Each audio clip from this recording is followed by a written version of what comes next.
So hi Tom, welcome to Confounded TV. How are you? Hi Al, thanks for having me. Yeah, good, thank you. And you are in Italy, not in the UK. I am in Italy, yes. Your whole team's gone virtual and you don't really have any plans to go back to an office-based business. Well, so we still have an office in London. We've got a couple of years. We just moved into a new, bigger office before this all happened. And we still have an office in Bucharest. So we kind of got two main bases for the business. And interesting, I think the Bucharest team will probably go back earlier. They're quite keen to get back into the office. They're the dev side of things. Dev and data, yeah. So a slightly younger team, and you're keen to get their office bounce back. And I think the coronavirus situation in Romania is less severe, I guess, than it is in the UK. So they can reopen stuff kind of sooner. But yeah, I think we've said to our team we won't be back until September at least. We'll review it then. And we asked everybody. So about a couple of months ago, our head of people kind of sent out a series of questions to the team saying, what do you want to do? Clearly everyone's working from home at the moment. That's going to be the same for a little while. Where do you want to go? What do you want to do? How do you want to be set up? And everyone always wants their cake and eat it, right? They want they want an office so I can go into on Fridays so we can have drinks, and I want to work from home the rest of the time, and various different spectrum of responses in between. But we are now, Cazana and Current Classic are now officially distributed first. So we've onboarded 5-6 people since the beginning of March into the business. Wow. Hired them, and we don't care where they are. So we're not hiring based on location anymore. We are a distributed first workforce. So we have worked out with things like being able to courier laptops and hoodies to people when they join, that kind of onboarding stuff and wherever they might be in the world. We've put a huge amount of effort into kind of asynchronous communication. So making sure people document their stuff and think about stuff before calling yet another Zoom meeting. Yeah. Because that can really overload you. So yeah, we are I think people will be coming back in the office. I'm not saying it's the office is dead, but Could be smaller though and a bit cheaper.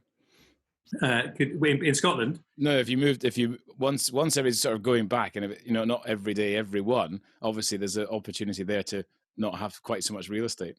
Definitely, yeah. Sorry, I don't know why you're suggesting a Scottish office. It's like, no, we could do it in Scotland. That's a good idea. If you like the rain.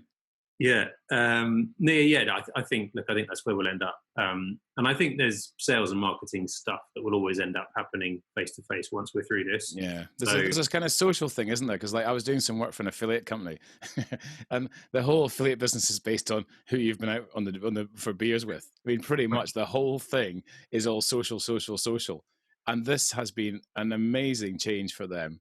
You would employ people based on who they knew from. And the affiliate companies all have nights out and they look after advertisers and publishers, and it's very, very social, and it's all had to shift. Jump, all gone. We still we haven't cracked that. We're trying to crack it at the moment. The social side. And I am fed up with Zoom pub quizzes, debates and stuff. And it's like everyone is just the mechanism. It works, it's brilliant, right? But because you're doing this all day long, you don't want to do that all night long as well. But I think it's good, isn't it? Because I think what I've seen is it separates what is work, right? So people did all the Zoom stuff and keep up with their workmates, and then of course they get to the point they go, Friday night I can't be arsed, I'm going to go and do something else. And because they're not commuting and not quite, when you commute, you go to the office, do the long day, you commute back, you're really committed. And not that this is a bad thing, but actually just saying, I'll do my job and I'll just do it in that space, and I'm not going to join your 44th quiz night this Friday, thanks, because I'd rather sit in the garden and drink rosé. And I don't think that's necessarily a bad thing. Something to crack though, isn't it? If someone can work out how to have social fun remotely, then that'd be it. Because for that affiliate example you used there, right? That networking and the softer side of selling, that is missing right now. That is completely missing from every industry right now, right? So I would recommend Davros Bingo. Actually, he did that with Red Brain and Awin. And the host on there, he picked on me, unfortunately. He's like being at one of these comedy clubs when you're the guy at the front and he goes, I'll pick on you for the whole evening. And actually, it's really good. It's the first time the whole lockdown I actually felt like I've had a night out. That's pretty cool. It is I'd highly recommend that. So what's your top tip to avoiding that front row scenario then? My camera's broken, something like that. No, what actually happened was, even though I'm a contractor in there, the marketing guy who organised it, because I was like the guy who was going to be, it wasn't most senior, it was just the oldest, I think, really. And he said, oh yeah, Alice is in charge. So this guy just went, hey, you, and picked on me. Everything from my haircut, where I came from, where I live, all the rest of it. And I kept giving him bounce back by changing my background to things like pork pies, because obviously I never lived near Leicestershire. And it just got worse. But Dabbers Bingo, shout out, really good. That is actually a good night out for the Get the affiliate link up there. Yeah, I'll put the affiliate link somewhere. This is an affiliate link free podcast. Right. Yeah, so that is, and I think the Zoom thing is quite interesting in the sense that I think there's an overload of Zoom meetings at first, right? Wasn't there? Yeah, I think we've had more meetings in this period than we've ever had before, right? Because that was the default behaviour at the beginning. Well, we can't have a chat, around the coffee machine or whatever, so we'll jump on a Zoom. And we've definitely recognised that we had Zoom fatigue, and so we've there's been a lot more question around, do you need a meeting? Do you need to hop on a Zoom for that? Or actually, what's the goal? What's the outcome? Yeah. Who really needs to be there, and how long is this going to last? And we're resolving much more stuff now in threads, for example, right? So actually put a question, rather than holding a meeting for this thing, put a question in Slack or put a question in Notion, and let's have a thread of people that can ship. And there might be people that are working weird hours because of childcare, so they might not be able to respond to that thread until 10 at night. So they'll put their answer in. Then within a couple of days, you'll have a thread where people have discussed it and they've come to a conclusion, and we've saved half an hour of everyone sitting there on a Zoom call. And you can dip in and out, I guess, because that's the thing. People's work-life balance is completely changed. They're almost everyone's like becoming like a founder, right? So one of the founder things, as I've always said, is you don't have a work-life balance. You just have life, of which work is a major part of it, because you've got your investors, you've got your customers, just everything, right? And now everyone's come up with stuff like in the shower, that's what you come up with it in weird places. And I agree, like everyone else is doing that now. So everyone is now thinking about that, which is not necessarily a good thing, but they're thinking more about stuff in weird hours, but they're also able to spend cut the grass or look after the children or whatever, so they actually get much more flexibility. So actually it's the thing everybody said they wanted, and we'll see if they all come back to the office. We should obviously talk about your business. So I believe you started in the startup innovation arm of BMW, and within what feels like a very few short years, you've done a deal with Experian. You have raised funds through Crowdcube, and you have gone on to buy Car and Classic as you would, and now you're one of the biggest providers of data in the car sector. Is that correct? Certainly the UK car sector, yeah. Feels like a long few years, but yeah, that's. But it is only 2017 or something, isn't it? Yeah, so I started originally kind of 2012. I won't do the full history because it's boring, but 2012 wanted some data on classic car pricing. There was nothing out there, so we started grabbing data off the web, looking at how the retail prices were changing, and I ran that as I've always run. I probably shouldn't use it. Real businesses, businesses that make profit at the end of the day, and kind of bootstrap stuff. And so that was There's a difference between a startup and a real business. No.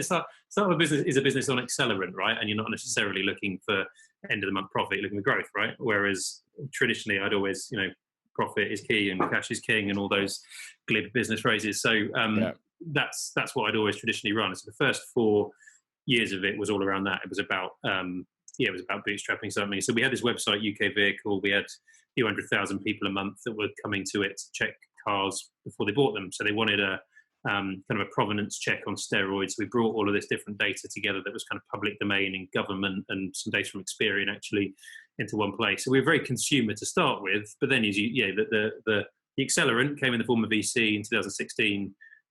So it kind of went from me and a few freelancers in early 2016 to the team of 60, 65 people we've got today. So I guess relatively short period of time.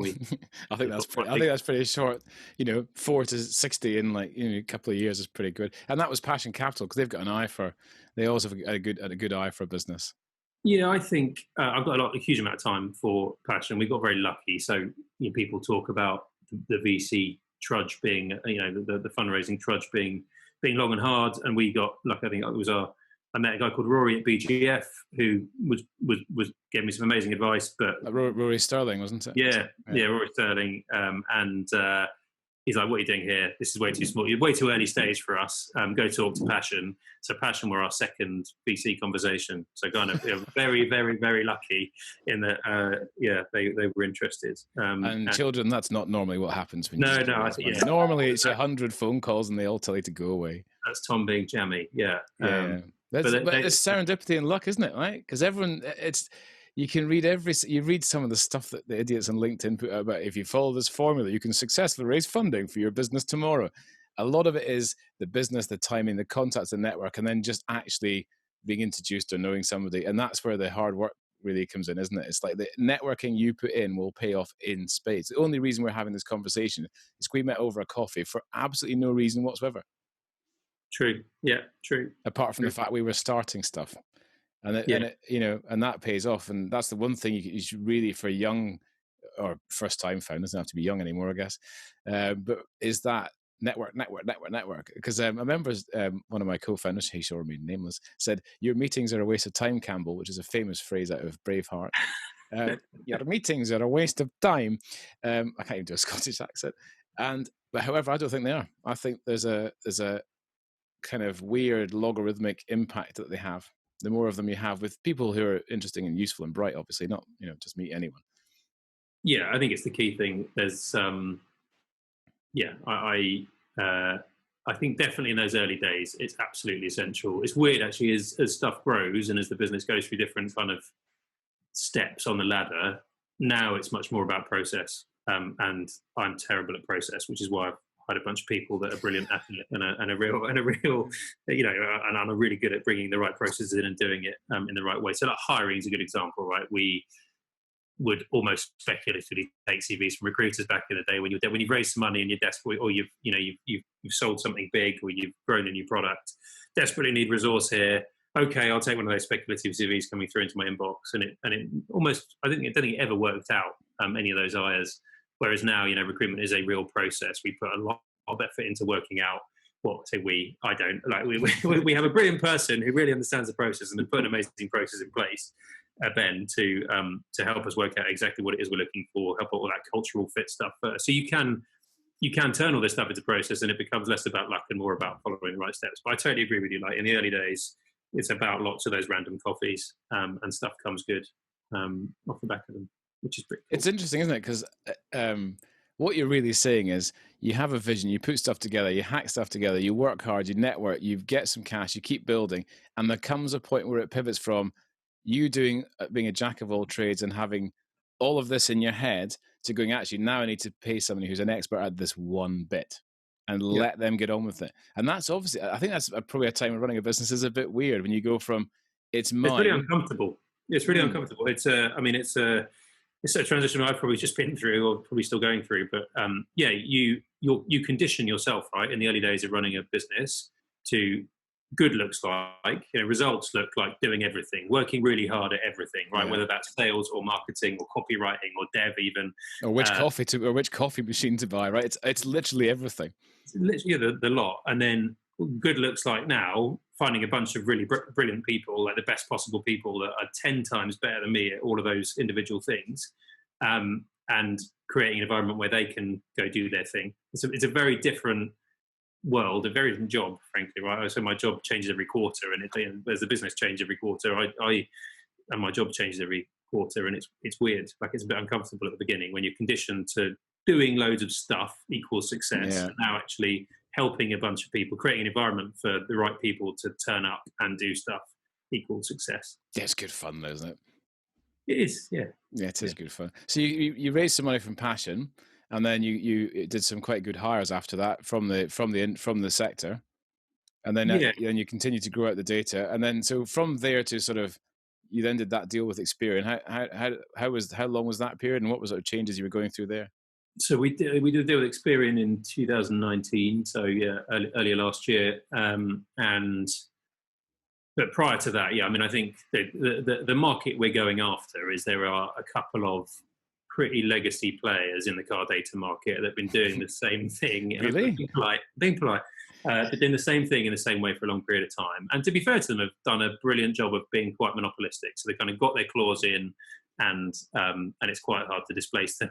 we found over time. But that has kind of meant they haven't really needed to innovate or do much stuff differently. And so that's brilliant. This is like startup textbook markets to go after, right? There's quite a lot of money in it. It's quite data driven, so you can reduce the cost of delivering that. You can improve the quality of that and do so provably, and you can go and disrupt. So it's we've been doing that now. You mentioned BMW.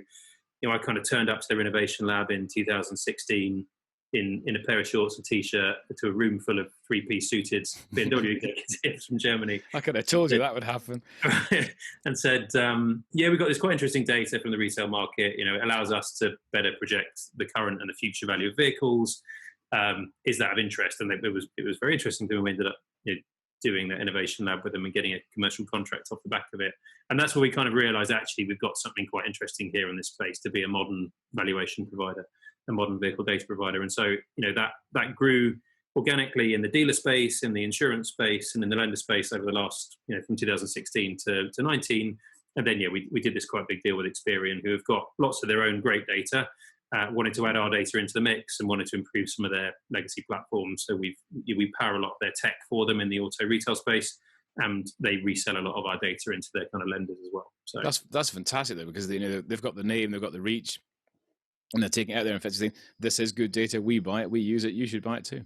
Yeah, we're not too precious about. I think one of the failings of some startups, well, who might say if it's a failing or not, but I'm not precious about whether we sell our stuff direct or not. Like, I think the right reseller relationship that can drive stuff faster, much faster, probably with lower risk, probably with lower sales costs. With the brand. A great thing to do. Yeah. A brand of that nature taking something out and saying, we buy it and it's good enough, right? And how many sales guys have they got compared to you? I mean, it's it's the reseller model. You look how well it works for, people who, build on Azure and things like that within Microsoft. If you look at that whole IT, like the channel, right, which is this IT concept, like, it's massive. That's the way you sell IT kit or IT, big enterprise software. So I really believe in it. That's not saying we don't sell stuff. We sell a lot direct. The insurance industry, we sell into that world ourselves directly. But Experian have got 20,000 dealer customers using their tools every day. So it made absolute sense for us to add our data in and rebuild some of those tools. So that's what we did. Key thing is your name in there? Like, when the dealers use it, do they know it's Cazana? Yeah. And that's the win, isn't it? That's the great thing. And I can't talk about them today, but we've got another big one launching. I think it's next week, so I'll send you it, because by the time this is live, you might have to put it in there. But there's a. Or are you very quick? You might be very quick on the editing. I'll edit this afternoon. It'll go live tomorrow. All right, okay, good. Not really. It takes ages. I'm an idiot, remember. I don't know how to use Final Cut Pro. I have to literally look at the help page every other day to remind me how to splice stuff. And then there's two things that happened, which I noticed in your history, which is really interesting. One is you had a bit of a tangle with the ASA on Google search ads. I presume that was a competitor putting a spoiler across you. You told me you were bringing that one up. We did. So the guy that runs our ads, I can't remember what it was. So this is when we were selling a consumer product. We had two different levels of consumer product. Yeah, and I have a strong suspicion this is one of those big legacy incumbents we were talking about. No, it totally is. It totally is. You can read it, and it's like it's so. They've used the ASA ruling. It's so obviously a competitor going, who is new startup trying to frustrate our progress. So I mean, it's and it it's just one of those things, one of those learning points. And I think what's really interesting about legacy people. So I won't talk about. I won't name those companies. But I will. We also compete against the business called Auto Trader, which is we have some of our products are competitive with them, and I've got a lot of respect for them. I think they're a really great business, and one of the reasons I've got a lot of respect for them is, despite identifying us as a competitor, or perhaps because of that, the CEO and COO invited us for lunch, had a chat with us, and found out what we do and how we interact in the market, right? Which I think is a really sensible move. These other businesses I'm talking about, they're just like, they've never even said hello. Like, we've never even engaged. We've tried to multiple times, and they don't even want to. It's like proper head in the sand stuff. They don't even want to know what's coming, which is kind of weird, I guess. I would want to know if anyone starts up doing what we do, I will be right around there to talk about investing in them, understanding about what I remember the call. Do you want to have breakfast, Alistair, so I can find out what Carsnip does? Yeah. But why not, right? Why would you not? Well, because in their minds, I think those bigger legacy companies, I remember it when I did Company Check back in the day, the bigger legacy companies sit there and it's like they're fighting World War I and you're fighting, with Predator drones. Like they're sitting there, the troops are in the trenches, right? The trench is there, you ain't getting over it. And then you kind of fly your drone over the top and land somewhere else and steal a customer. And that's, that's the kind of thing that, and it's just too hard for them to to adapt. And because we had this conversation in a previous podcast about the incubation hub, some of them work really well at BMW. In other ones, I spent 2 days helping do some consultation. You get all these ideas, and you took it away, did some project work on how it would work, and I knew full well it would never happen. Yeah, I think discussing it. My top tip, not that you asked for it, but I'll give it anyway, on those innovation labs or those incubation things are, if you're as a startup, if you're going to do it, only do it if you're using it as a sales opportunity. Yeah. Like I think I've been to enough, and they're all great, right? And they're well-meaning, the innovation workshops on how to sell or how to market and all those things. But the reality is, don't go there unless there's a corporate participant who you want to sell stuff to. Yeah. That was our observation on the BMW when we had an audience with the CEO of BMW Financial Services UK, the COO, the Chief Risk Officer, all of these people who you try and get in and talk to them as a normal startup knocking on the door. That's not going to happen. So that's for me, that's the reason to do those things. If there's a corporation involved that you want to be selling to, do it. Yeah, but they've got to have that level of commitment, haven't they? And not all of them do. Some of them are just like literally just spinning the wheels to talk about, they're just trendy shit, right?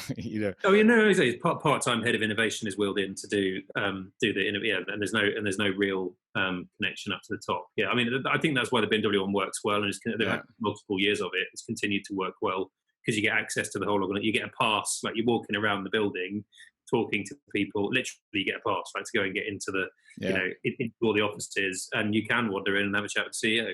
It's pretty cool. Probably really annoyed the CEO, but it's yeah. Can you imagine him going, "Oh Christ, there's incubator idiots." Yeah, I've got a multi-billion-dollar car business to run. Now I've got to talk about this guy from down the hall. What's that bloke doing in there in his shorts? Yeah. It's so true. And then you went totally left field and bought Car and Classic. I know it's not really. You must have a purpose, but on the outside, it looked like, so here's a guy doing vehicle provenance data checks and building a massive database of this, and he goes and buys a website which is about, MG midgets. Yep. So we've got lots to explain. So for Car and Classic, I guess for those who don't know, it's the biggest specialist and classic car marketplace in Europe. So about 3 million people a month come to that website from very heavily, UK focused, but about 30% of our traffic comes from Italy, France, Germany, Belgium, and a bit from the US. And so if you're looking to buy or sell anything classic or weird, so I say if you want to buy a car you need, you should go to one of the traditional classified sites. If a car you don't need, Car and Classic's probably got it. That's a great definition for the cars you don't need. The cars you don't need, but you love. So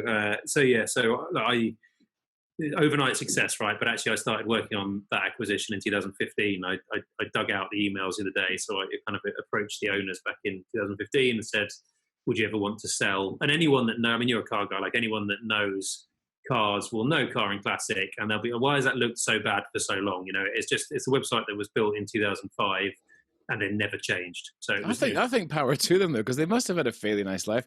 There's a bit of advertising in there. They loved cars. They had a website.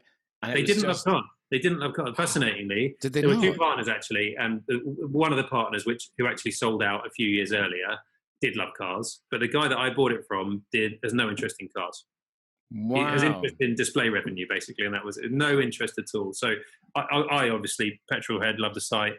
Part of the reason we bought it is we know and love it, and we knew that it was massively under-monetized and unloved, basically. So that's so the change in Google display ads must have hit, because the last couple of years from 2015-ish, there was lots of changes to display ad revenue. So that must have been a major hit, right, for them. Well, I think massive. That's how we bought it. Basically, is because this guy was running it almost as a pension, almost as an annuity. So you're collecting the display revenue, and obviously, your CPMs trend down over time. Yeah, very little innovation on the site. Traffic was pretty much flatlining, so it wasn't really growing anymore. So the revenue was just slowly ticking down on it year on year. So we come along, and that's part of the reason that we could buy it. So obviously we've done lots of clever stuff around audience growth again. So we're growing about 25% year on year at the moment. Lots of other clever stuff around monetization. So we just launched, I think that the whole marketplace world is going through a lot of change at the moment. And this whole getting into the transaction is a thing you'll hear a lot in marketplace land. So just for the rest of us, what does that mean? Sorry, so marketplace is in a site where you can go and buy, sell stuff. So whether that's Gumtree for toasters through to cars, or eBay, or those kind of AutoTrader. Or AutoTrader, yeah. So getting into the transaction is kind of interesting, right? So on Auto Trader, you can pay 40 quid and go and list your car for sale, but on that car transaction, maybe you're making 2 grand of profit. So Auto Trader only see 40 quid of that 2 grand. So how can you get into that transaction? How can you get more of that kind of profit about the transaction?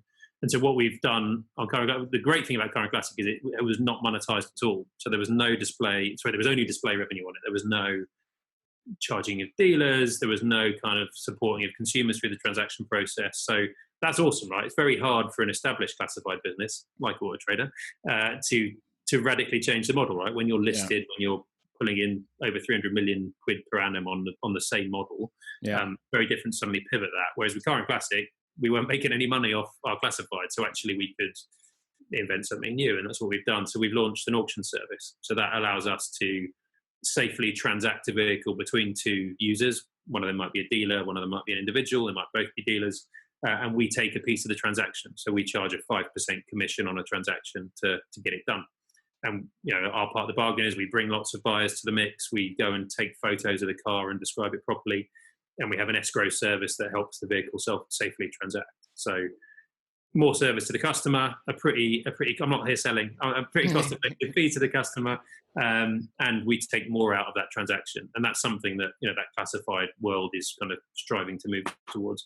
Auto Trader and people like that are doing some stuff around finance, right? So there's a chunk of commission available in the finance deal, and so people are starting to get some out of the transaction in that kind of mode. But the marketplace thing is hard though, isn't it? Because like your customers are the ones who pay you, and then you try and take money out of that and say halfway through this transaction, if you use us, we'll take some of that money too. And then of course your customers go, hold on a minute, I'm already paying you, and you want to take some more of the money out of the situation. So I think the marketplace thing is really going to be interesting with COVID, I think. And I mean, something I worked with Redbrain, you saw the e-commerce stats flying, flying up 30%, 40%, depending on which category. And there's some really funny stuff about, literally there was no laptops for a couple of weeks. There was no webcams for about a month. And then all of a sudden, these things started appearing again, but there was no free weights and there was no yoga mats and shit like that. And it's amazing just the change. And of course, I think the whole automotive space is sort of sitting there going, oh my goodness, we've got to adapt. And actually, it's going to be really hard for a lot of them because they're still saying that people want to go to the showroom, and the number of comments you see, that it's just a matter of time for people to go back. And I think what people aren't considering maybe is that there isn't a vaccine, or the vaccine is a year away or 2 years away. And who's got the most money? It's people over 50. And who's not going to go and mingle? People over 50. And, and there's a real risk that they don't ever go back to the showrooms, the people who can actually afford to buy stuff. Yeah, I think that what it had, the positive thing it's driven is, use an Eggy consultancy phrase, a massive digital transformation in that sector, right? So they're all 5 years of change in 8. It'll be 5 years of change in 8 months or something. Yeah, whereas previously, your online end-to-end part exchange guaranteed price journey was probably not top of your development list. It kind of is now. That's quite out there. You're online. Can you reserve a vehicle or express interest in a vehicle? That's kind of top of your list now, right? So it's forced a lot of these guys to think. My view is there will always be a physical component to a lot of vehicle transactions, right? Like a lot of vehicles you need to fall in love with, either by seeing, exceedingly well described and hundreds of images on it and some kind of, walk around. The question is, what is a lot? The question is 50% a lot? Because if it's even 70%, because if 30% move to please just deliver it to my house, that's a fundamental shift of a seismic nature in an industry, isn't it?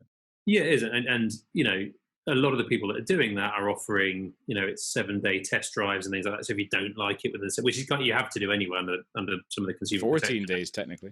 True story. Yeah. So yeah, free cars just every 14 days. Well, people Rover will exploit it, right? Like it's you joke, but like I don't think they will. See, I disagree with you because I don't think they will, because there's one fundamental problem and difference between I want to test drive this mug and I want to test drive this car, right? Because the online buying rights apply to whether I buy a mouse or a car. The problem is to buy a car, I have to get finance, right? So unless I'm buying a car for $4,000 and putting in credit cards, I'm applying for finance. I'm trading in my car. I'm doing a PCP or deal, whatever, and the car's been delivered, and I don't like it. I send it back.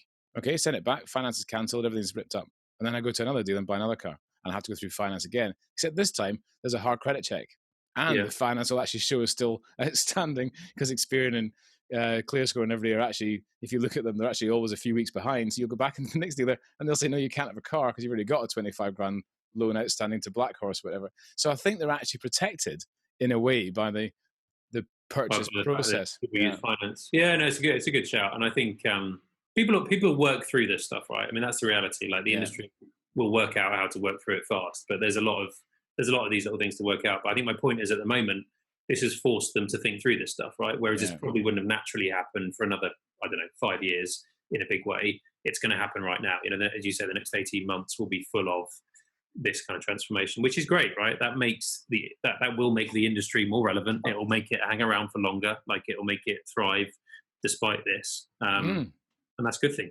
And it's great for you, because obviously it's not bad for us, because obviously we provide all the data that powers that. So the more accurate the data, the better the data, the more you can reliably use it. Then it's actually a good thing, isn't it? But that's one of the problems, right? Like, you can't typically, if you're going to a physical dealer and you want to stack a car deal, it's called. So you want to trade in your old car, got an old car that you're bringing to the mix. You want to have your finance deal, and you want to get the new thing or the used thing. And yeah, at the moment you can't stack that thing, that whole deal online. So you can't go and get an accurate valuation on your used vehicle to work out what part of that contributes to the mix. And that's a pretty basic part of it, right? And that's one of the things that we deliver. So being able to get a very accurate, underwritten view on what that vehicle is worth in today's market, so you can stack that, it is an important part of the mix. So yeah, we're lucky. We're in a good spot. And so what are your plans for, like, moving through obviously nobody knows what's going to happen the next 3 to 6 months, a year maybe. What are your plans? Is it just to double down, keep doing what you do well, expand your marketplace?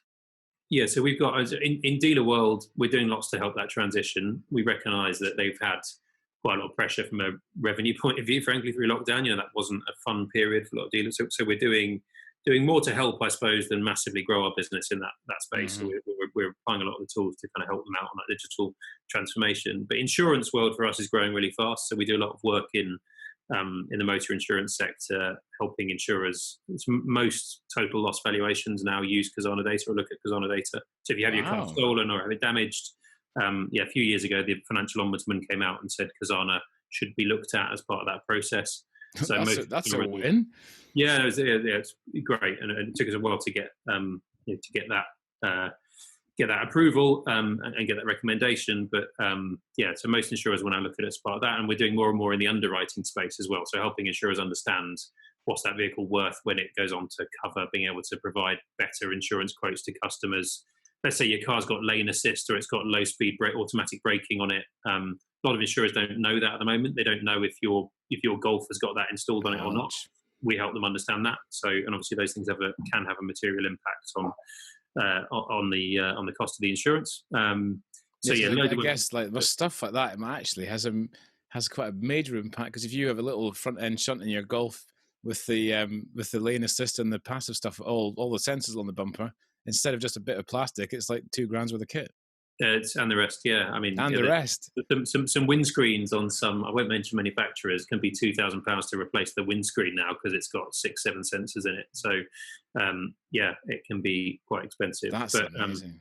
So it's a double-edged sword, right? Because you've got this very high or much higher replacement cost when you do have it. But actually, I know no one uses their phone when they're in the car. But let's say you're using your phone in traffic and you didn't spot the car in front stop. Obviously, it stops you. Low speed AEB will stop you hitting that car. And that's where a lot of claims came from. So understanding that you've got that on the vehicle and whether that's switchable or not is a really important part of the mix. We do a lot of work on that with insurers. And then the third bit is growing Car and Classic, and so growing this auction product we've got there. So we launched it in June. We've sold £500,000 worth of cars. So it's very, very early days. But so just for who's listening, we're now recording this sort of the 22nd of July. So that's how much in a very short period of time, isn't it? 6 weeks, yeah. Oh, yeah. I mean, we sell. Last year, we sold £480 million worth of cars through the platform. Wow! So we haven't really done much yet versus the size of our platform. The $500 million car guy. That's your new title. Good, yeah. If only we got involved with the transaction on all of them. But that's the plan. Let's get involved in more of those transactions. So that's $500 million of classic cars. And in the UK and Europe, but predominantly UK. So that's Yeah, half. yeah. Oh, that's amazing. So that shows you the scale of that sector. And Yeah. here's me making crap jokes about MG midgets, right?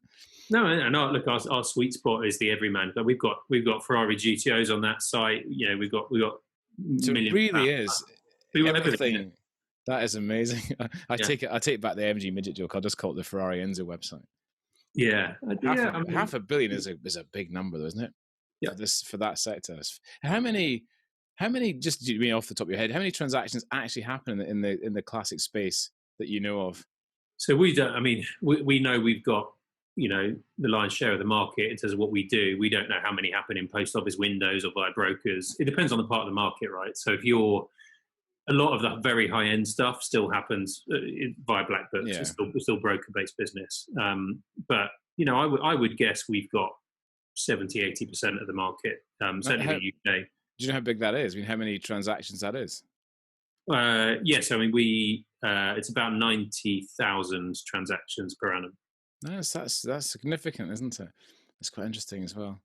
Because I mean, obviously, a lot of this is like, I've always wanted to buy an XR3i because I wanted one of them when I was 18, and then you get the whole kind of affordable. Like I like the everyday man stuff, like the MG midgets and the Spitfires and all that kind of stuff. Because when you actually get in, when you drive around, it's great fun, right?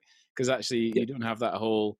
I think cars have gone. We're off tangent here. May edit this out, but I think I got a Golf GTI, and I love Volkswagen, and they've always been great, apart from when it broke 3 times and didn't get fixed. But it was too powerful. It's a Golf GTI front-wheel drive, and to be quite honest, you're going 0 to 70 so quickly that there's no fun in it. There's no fun in the corners because it's too easy. And then you go and buy something like a 15-year-old MX-5, and you realize what driving was actually like. My first Nissan Micra, right, 900cc. Yeah. Oh, because you're on the limits, doing anything, right? Yeah. Where you're absolutely right. Any modern car now, you lose your license very quickly. It's not just that; it's just no fun. I mean, a Golf R around country roads is just so what? I mean, unless you're driving like the Stig, there's just no joy in it because you're never actually having to have any skill. Any idiot can drive, which is what they do. Obviously, I see it around here. They all get them and they all drive them like idiots. I might leave that in actually, just for the Nissan Micra, because I had one as well. You leave my Nissan Micra out. And I delivered pizzas for Pizza Hut in mine. In the days when they used to pay £1.20 delivery. Was it a square one as well? Was it? Yeah. White with the horrible tan leather interior and the 920cc engine. It was brilliant. 0 to 20, fantastic. 20 to 30 knots. I love that car. Yeah, it's great, isn't it? It's funny. We got 5 up and did 95 miles an hour on the road from Aberdeen to Stonehaven. And I did the 3 peak challenge in that car, 3 up, but I did all the driving. We did it. We just decided to leave on a Friday and did it. So I drove to Ben Nevis, did that, and then drove all through the night. And so I think I did we did it in 22 hours. So all the climbing and all the driving in 22 hours. That's hard. In a 900cc Nissan Micra with 3 blokes in it. Yeah, it was. Yeah, they were great. I remember that. If you put some big lads in the back, you could actually get the front wheels so that you were steering. Nothing was actually happening. Back in the days when driving killed you more regularly. So that's been great, Tom. Thank you very much. It's much appreciated you come on Confounded TV, and I'll make sure I get some sponsors from those affiliates mentioned earlier. It's been really fascinating to hear about Cazana, Car and Classic, and I really do wish you all the best for the future. Thanks for having me on, Al. Take care.